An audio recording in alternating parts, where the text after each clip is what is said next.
a 13-month-old little boy named Darrius Sweet had died under suspicious circumstances. Tell me that the jury was able to put this together.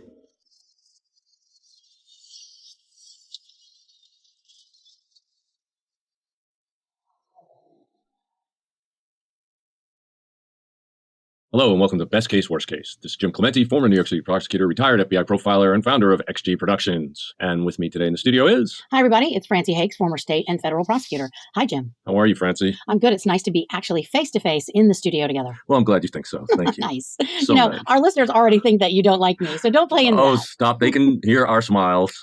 Anyway, Francie, today I want to interview you. Uh-oh. You just don't get enough time to speak, do you? Well... So why don't we give you an opportunity? Francie, do you have a case in mind for today? I do. I have a very, very difficult case that happened to me, yes. Well, you're giving away way too much, but whatever. When in your career were you when this case came in? This was really early in my career. I was a baby assistant DA. I had been an assistant DA for just 3 years when this case came in. And is there anything in particular you were doing when this case came in? I was working in what's called the Doherty County District Attorney's Office. That's located in Albany, Georgia. That's in South Georgia, or as everyone in Georgia might refer to it, below the gnat line. Below the what line? The gnat line. Like GNAT line? Yeah, like the little bugs. There's no gnats there, or there are gnats there? Oh, there are gnats there. So there's no gnats above there? Well, not as many, and they don't invade you like some sort of conquering force like they do in South Georgia. Well, it's great that we're in South California now, and I don't think I've ever seen a gnat here. No, I'm pretty sure you're right. It's pretty nice. It's gnat-free. Gnat-free. Okay, great. So now that we got that settled about the gnat line, what were you doing specifically on that day? I was sitting at my desk when the district attorney, Ken Hodges, who, by the way, has just been elected to the Georgia Court of Appeals. Ken Hodges was the district attorney at the time, and he came into my office and he brought me a case file. And it was something that had just recently happened. And he wanted me to reach out to the police officers and the detectives right away to get involved early in the investigation. And so this was something that was breaking news then? It was. And is that the first time this has happened, or is this a regular event for you? No, I mean, I'd only been in that office for less than a year. And so it was pretty unusual for this to happen. And what exactly happened? Well, I was part of the child death investigation team at that point. I had done that at both my district attorney's offices, my first in Columbus and this one in Albany. And so Ken brought me this case as part of my duties as a member of the child death investigation team because there had been a suspicious death. Wow. Doesn't sound like this is going to be a happy case. This is actually a really sad case. And it was the first time I ever had to handle a case like this. And what did you do? Well, the first thing I did was read the initial police report that had been done in the case and reached out to the detective. And I read that a 13-month-old little boy named Darrius Sweet had died under suspicious circumstances. Really? What happens in a case like that? I mean, when a child dies at home, I suppose? It was at home. And generally speaking, when a child dies in Georgia, and I'm sure other states, there are specific protocols in place. That's why I was part of the child death investigation team. The point is to have special training and to have protocols in place for any child death so that it can be investigated thoroughly as a potential homicide. Because unlike adults, oftentimes when a child dies suspiciously, they're not shot or stabbed or obviously murdered. So the death has to be investigated in a whole different way. So what was the first thing that the police did with respect to this death of Darrius? Well, the first thing they did happened at the hospital. So let me take you back to the start of this case. Okay. Well, tell us a little bit about Darrius, can you? I can. Darrius Sweet was an absolutely precious 13-month-old boy. Oh, geez. And he was a twin. His twin's name was Darrius. So it was Darrius and Darrius Sweet. Their mother's name was Shonda Sweet. She was a very hardworking woman, single mother, until she started dating the man who was not the children's father, a man named Tony Whitaker. She started dating Tony Whitaker, and very quickly, Tony moved in. And Shonda was the breadwinner of the family.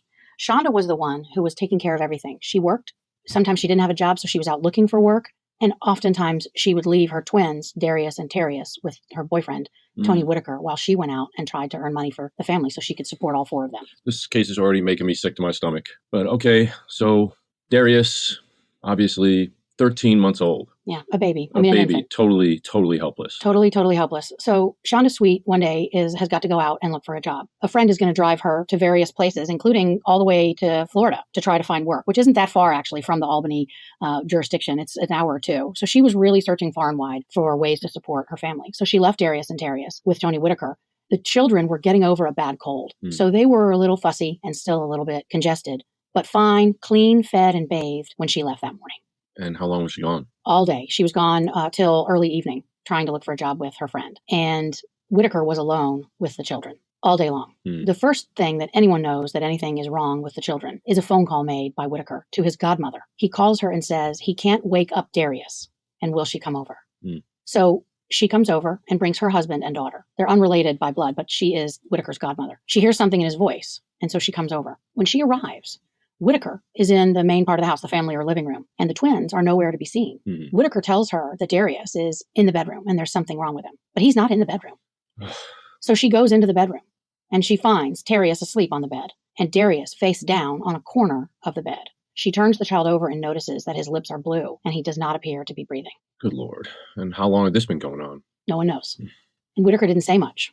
The godmother's daughter tries to perform CPR on Darrius to revive him at the same time as the godmother's husband calls 911, which our listeners will have already probably noted. Whitaker did not do. Right. That's right. So 911 is called. They arrive and they start working on the child. And I'll tell you later during the trial portion of this what the EMTs said about the scene. But they do everything they know how to do to try to revive Darrius, and they rush him to the hospital, which is Phoebe Putney Hospital, which is a very well-respected regional hospital there in Albany. And they also try to save his life. They are unsuccessful, and Darrius dies, leaving Darrius without his twin for life. Wow. And Shonda without her son. And when did Shonda find out about all this? As Shonda was coming home from her job hunt, she got a call from the police, and they told her to meet them at Phoebe Putney Hospital, that there was something wrong. And until she got to the hospital, she didn't know. And when she got there, they had to tell her that her 13-month-old baby was dead. Yeah. All right. So what happens when you first arrive in this case? Well, when I arrived in the case, the police had already interviewed everyone. This is at the hospital? Yes. Or, okay. It's first at the hospital, right? Okay. So they interview Shonda Sweet. They interview Tony Whitaker. And they notice some very strange inconsistencies in his story. And especially in the story that his godmother tells, which is that all he tells her when she arrives at the house to help Darrius is that he heard a loud noise and he went into the bedroom and Darrius was face down on the bed, not breathing. And he called her and she comes and she notices him face down on the bed, not breathing. But when the police question Whitaker about what happened, now he tells a new story, that loud noise was actually Darrius falling off the bed. And that when he went into the room, Darrius had fallen off the bed and he picks him up and he's crying and he feeds him a bottle, which Darrius takes. And then Darrius vomits from his nose and his mouth. And so Whitaker cleans him up and puts him back on the bed, face up next to his twin.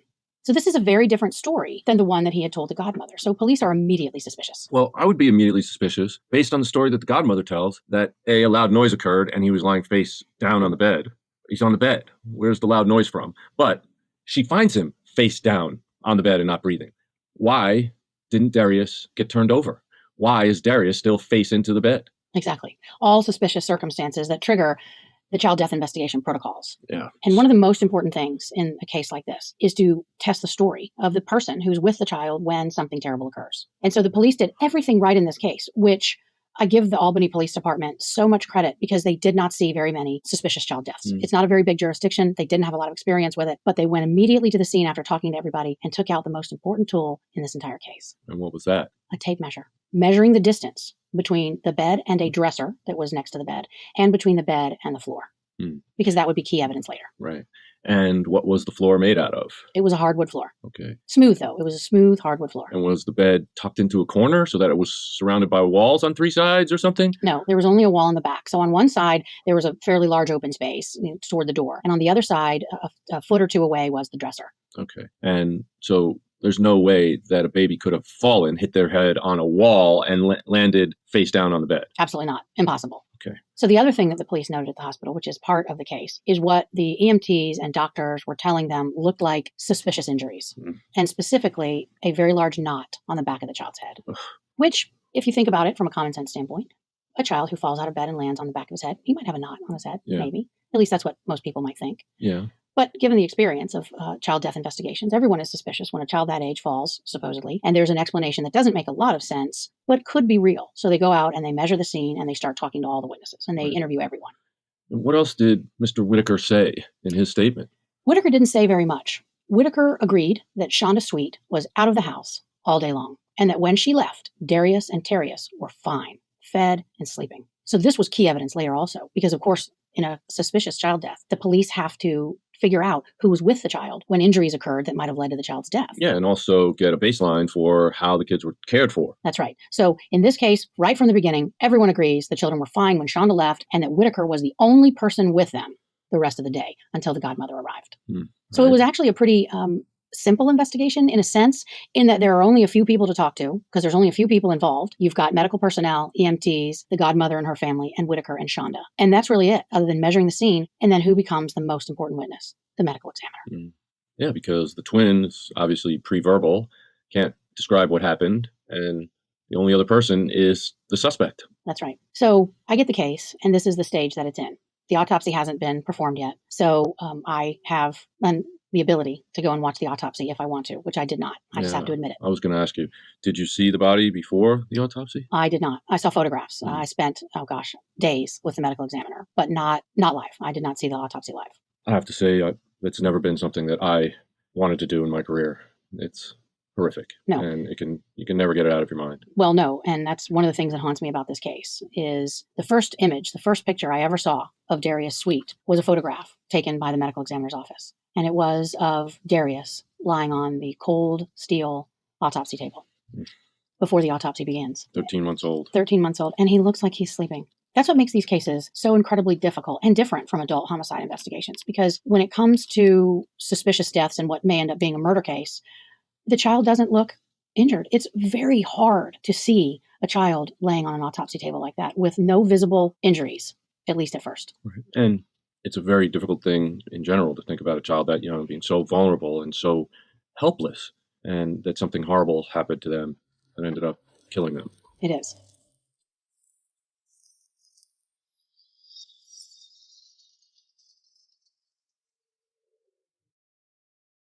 So the medical examiner does his work, and he does a very careful study and documentation of little Darrius to determine whether or not he has any suspicious injuries. And so it's going to be the medical examiner who's going to tell me whether or not Tony Whitaker's story of the child falling and being killed from a fall from a bed makes sense. Mm-hmm. So how soon after the death was the autopsy performed? It was almost immediate.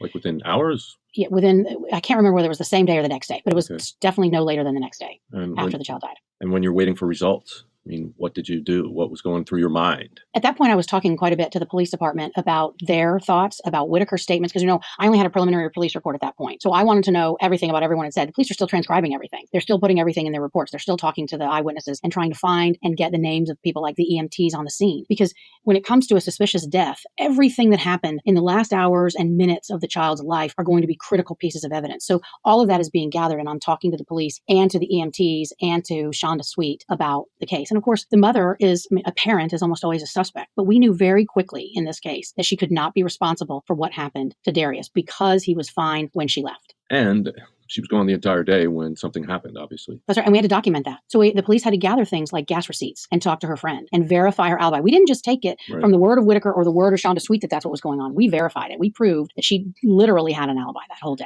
All right. And so what was the next investigative event that happened? Well, it was the autopsy and my conversation with the medical examiner about his findings, which in his mind were unequivocal. The child was murdered. And you said specifically? Specifically, the medical examiner said that the child died from blunt force trauma and a massive skull fracture. Really? That could not be explained by a fall from the height of the bed that the police had documented, which was around 3 feet. So, was Darrius walking at that time? No, neither child was able to walk yet. So then probably unlikely that child could have stood up and fallen from a standing position on the bed. That's right. And that was the evidence that we had from Shonda and others who knew the child. And so now I know that the medical examiner has given me information that leads me to a very comfortable belief that Darrius Sweet has been murdered by Tony Whitaker. And so it's time to go to the grand jury, and it's time to bring charges and go to trial. So just the facts of the case, do they indicate how that traumatic injury to the brain occurred? They do. And that becomes the key testimony at the trial. So after I indicted Tony Whitaker for what's called felony murder in Georgia, which just means a death occurs in the commission of a felony, which in this case was cruelty to children. He elects to go to trial. He maintains his innocence. He said he didn't do it, that the child fell, and that he was not responsible for Darrius's death. So what this is going to become is simply a case about the medical examiner's evidence. Right. And so my job as the prosecutor was to build what I thought was the strongest case and present a case to the jury that would convince them that the child didn't die from a fall. And remember, this was 1999. And so there was no CSI. There weren't a bunch of murder cases on TV. This was a time when I felt that it was always in child abuse and child sexual abuse and child physical abuse cases was so much harder to prove to a jury that an injury was purposefully inflicted. Right. They just didn't want to believe it. And you look at the sweet pictures that Shonda provided of Darrius and Tarrius in life together. They're always snuggled up together in bed. They're playing together. They're holding hands. Everything they're doing together. And it was agonizing to put together this case. But I had to do it, at least in an attempt. I had to try to be dispassionate and put together a strong case that I thought would make the jury believe that the child was murdered and that the man sitting in the dock was the one who did it. And so how did you put that evidence in? What did you have? Well, I really didn't have anything except Whitaker's inconsistent statements, the measurements of the bed and the story that he had given, the behavior of Whitaker when the EMTs arrived, and of course, the medical examiner and the autopsy itself. Now, one of the difficult things in a trial like this is that judges rarely let you put in autopsy photos. They are incredibly gruesome. And in this case, the only photographs from the autopsy the judge would allow me to put in were the pictures of Darrius laying on that cold steel table before the autopsy started, the photographs of the child's back, all the way from his buttocks to his head once they shaved his hair off. Mm-hmm. And that was it. The autopsy photographs of the child's skull and the injuries to his head, the judge would not let me put into evidence. Why? Because the judge decided they were more prejudicial than probative. How is that possible, though? That's ridiculous. I've done it all the time. Agreed. Ugh. But because it was a child and because the injuries were so gruesome, and I apologize in advance to our listeners, but if you don't know, you probably already do from shows like Criminal Mind and from TV, one of the things they do in an autopsy to determine skull fractures and injuries to a skull is they have to remove the skin and you have to have photographs of the skull. And these are images that I still get emotional when I think about because these are images that live in my mind. And all these years later, they live in my mind. They haunt you. And they haunt me. And they were hideous. They were very clear, easy to see, skull fractures, a ton of blood. And it was obvious that the child had been struck or had struck something incredibly hard. And so that evidence is really critical. So what I did was I bought a styrofoam skull, just a plain styrofoam skull like you would put a wig on in a wig shop, so that the medical examiner could draw with red pen on the skull to display for the jury the injuries that we couldn't put in through autopsy photos. Wow. And so that was the picture that as a prosecutor, I had to paint. I had to paint a picture of a murderer. I think the hardest thing, and people don't know unless they've done it themselves, the hardest thing in a murder case is that the victim isn't there. I know it sounds weird, but the victim isn't there. The victim can't speak for himself.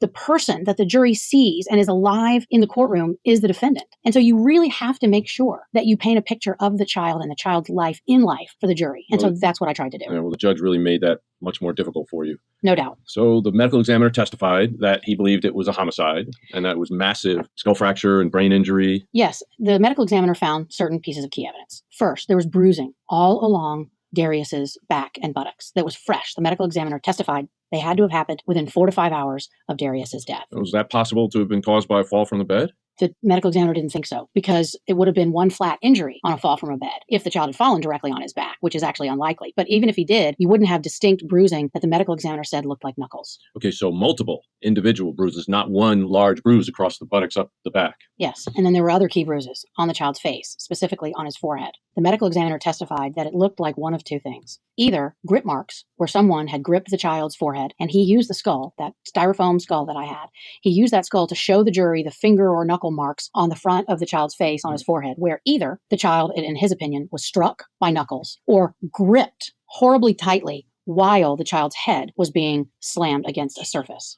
And the final injury that was really key, and really I have to say the key in this case, were the 3 linear, that is vertical, up and down marks on the child's head in a bruising pattern that matched the skull fracture, that were uneven. And what the medical examiner opined was that that is what caused the skull fracture from striking an uneven surface violently at least once. 3 different fractures from one strike? One large fracture from what looked like 3 marks. So this is where the police evidence was important because they took a ton of photographs of that bedroom. Our working theory that the medical examiner agreed with was that Whitaker took Darrius, who was probably crying because of the cold, he was probably uncomfortable, upset, and slammed him against the door frame, which if you know from molded door frames are uneven and have multiple sort of levels of wood. And that was our theory, was that the child was slammed against a door frame at least once. They didn't remove the door frame and look for evidence on it? No, all they did was take pictures. So, of course, DNA certainly didn't exist where I was as a prosecutor. It was very, very cutting edge in the late 90s. So nobody was thinking DNA in this small town in Georgia back in 1999, no, for sure. But so that was key evidence, the medical examiner. But for me, sort of the emotional key evidence in this case was the EMTs. It was the first time in my career I'd really had EMTs come and testify in what I thought was so pivotal in the trial. The most important thing they said was, what was the atmosphere like in that house when they arrived? I mean, imagine you're caring for a 13-month-old, even if you don't know the 13-month-old, much less actually live and love the mother of that 13-month-old. They arrive, and there's people surrounding the child on the bed.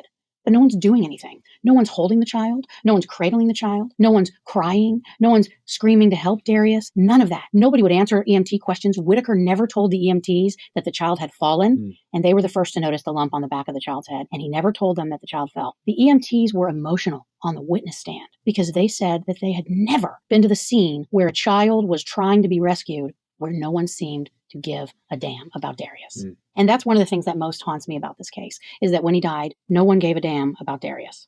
Well, Francie, tell me that the jury was able to put this together. This was a great jury and emotional closing arguments on my part.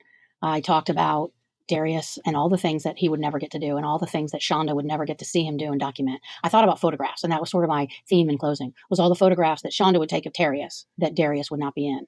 And I went through all the milestones of a child's life up into prom. And it's really hard as a prosecutor to evoke that emotion, to make sure the jury cares about the victim while not getting emotional yourself. I'm an emotional person. And so it was a really fine line, because if I start crying, the defense attorney is actually going to object and I might draw a mistrial. So I really have to try to be dispassionate and passionate at the same time, and try to forget that Shonda is sitting in the courtroom crying, sobbing.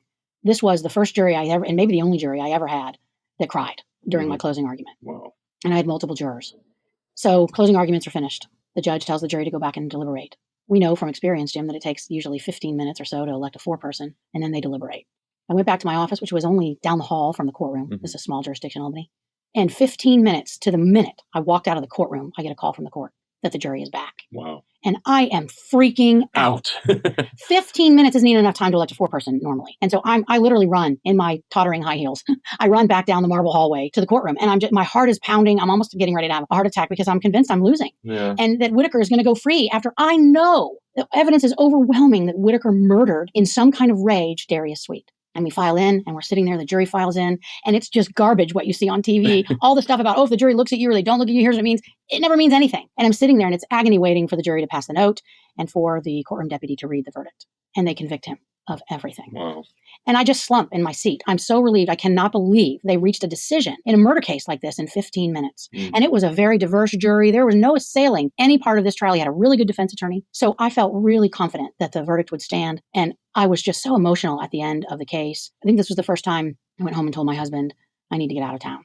I need to go somewhere where I can just sit on the sand and stare at the ocean and feel better, because this was a tough case to live with. Really? I have to ask you though, Francie, I mean, given circumstances and then given the result, is this a best case or a worst case for you? You know, I'm actually torn about that. I don't know. I really can't say. I mean, it was a best case in the sense that I convicted a child murderer, and I am confident that Whitaker murdered Darrius in a rage because Darrius was sick and not feeling well. And the verdict stood, so I'm very proud of that. Whitaker is in prison for life. I'm proud of that.